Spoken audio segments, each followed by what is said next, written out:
Olá, boa noite para você. Seja bem-vindo ao Jornal da Record. São Paulo tem 15 milhões de doses de Coronavac paradas em estoque. Supremo julga a medida que impede despejos pelo menos até março. E a segunda de decisões no Brasileirão, Atlético Paranaense, São Paulo e Santos garantem permanência na Série A do ano que vem. O Jornal da Record já está no ar.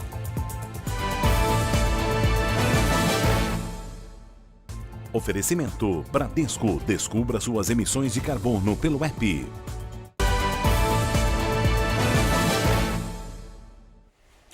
O plenário virtual do Supremo Tribunal Federal começou a julgar nesta segunda a prorrogação da proibição de despejos durante a pandemia. Começamos com o Matheus Scavazini em Brasília. Matheus, boa noite para você. Boa noite, Salsi. Os ministros têm até o final de quarta-feira para apresentar os votos. Nesse momento, o placar está em 3-1 a favor da prorrogação. O relator do caso, o ministro Luiz Roberto Barroso, votou pela continuidade da medida até março do ano que vem.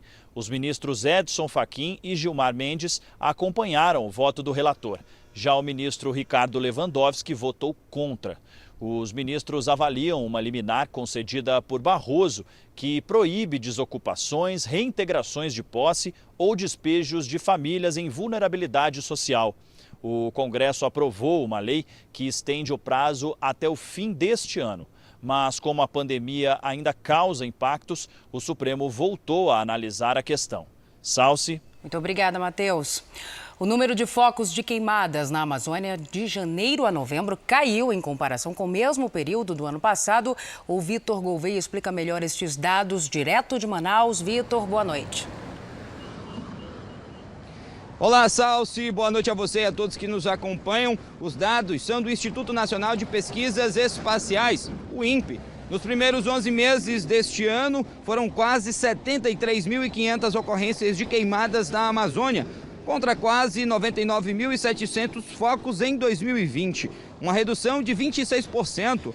O governo federal acredita a queda à Operação Guardiões do Bioma, que atua no combate a queimadas em todo o território brasileiro. De acordo com dados do INPE, o Pantanal teve um resultado ainda melhor. O número de focos de queimada caiu de um pouco mais de 21 mil no ano passado para pouco mais de 8 mil neste ano. Salsi. Obrigada, Vitor. E a semana começou com o 6º dia de julgamento dos acusados pelo incêndio da Boate Kiss. O Jairo Bastos resume pra gente. Jairo, boa noite para você. Olá, Salsi, boa noite. O primeiro a falar foi Estênio Fernandes, ele que era um ex-promoter da boate. Ele disse que presenciou o uso de fogos no palco da banda que se apresentava naquela noite em outras situações, que resultou na morte de 242 pessoas. Na sequência, o sobrevivente William Machado, que é sobrinho de um dos donos, falou. Ele afirmou que o tio era contrário à instalação da espuma na boate, que foi onde o fogo começou. Já Natália Daronchi, mulher de um dos donos e sobrevivente daquela noite, falou na condição de testemunha de defesa. Ela disse que a instalação da espuma na casa noturna foi indicada por um engenheiro. Até agora, Salsi, 20 pessoas já foram ouvidas, outras 8 testemunhas vão falar, além dos 4 réus. Salsi. Tá certo, meu querido, muito obrigada. Os Estados Unidos registraram mais de 41 mil mortes por armas de fogo neste ano. Vamos saber mais com o repórter Vandrei Pereira, em Nova York. O número caminha para ser o pior em 2 décadas aqui no país, de acordo com um levantamento feito pelo Observatório Gun Violence Archive. Os dados ainda mostraram que mais de 1.400 dessas vítimas eram menores de 17 anos. O número já ultrapassou as mortes de adolescentes e crianças do ano passado. Os tiroteios em massa também aumentaram em todo o país. Até 15 de setembro foram 498, 15% mais do que no ano passado. E um outro relatório mostrou que os grandes fabricantes de armas não foram afetados pela crise do coronavírus. O setor teve um aumento de vendas pelo 6º ano consecutivo. De Orlando, na Flórida, Vandrei Pereira. Número assustador, né? E olha, o Instituto Butantan divulgou agora à noite que tem 15 milhões de doses de Coronavac armazenadas dentro do prazo de validade e que só vão vencer em agosto do ano que vem. A Giovana Rizardo tem mais informações sobre este assunto. Giovana. Boa noite, Salsi. Boa noite a todos. Esse lote foi fabricado depois do término do contrato do Butantan com o Programa Nacional de Imunizações, o PNI. A ideia do Instituto é ofertar essa vacina para outros estados e países, mas até agora nada foi concretizado. O Butantan enviou um estudo para a Agência Nacional de Vigilância Sanitária, Anvisa, para que a vacina receba autorização do uso definitivo no Brasil. Por enquanto, a Coronavac foi aprovada apenas para o uso emergencial.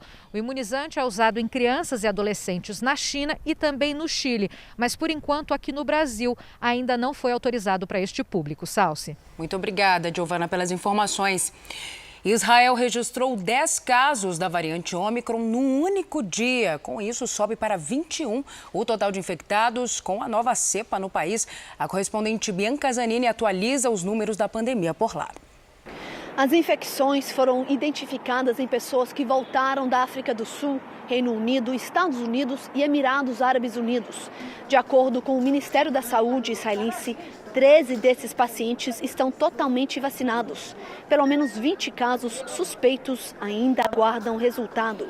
Após 5 meses desde que o reforço da vacina foi aprovado no país, as autoridades voltarão a se reunir para discutir a possibilidade de uma 4ª dose. Os pacientes com comorbidades terão prioridade. De Tel Aviv, Bianca Zanini. E a China criticou nesta segunda um possível boicote dos Estados Unidos aos Jogos de Inverno de Pequim. Da Ásia, a correspondente Silvia Kikuchi traz mais informações para a gente ao vivo. Silvia, boa tarde para você.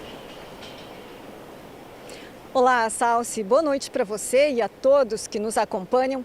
Os Estados Unidos informaram que nenhum representante oficial será enviado ao evento, mas os atletas que quiserem poderão competir normalmente.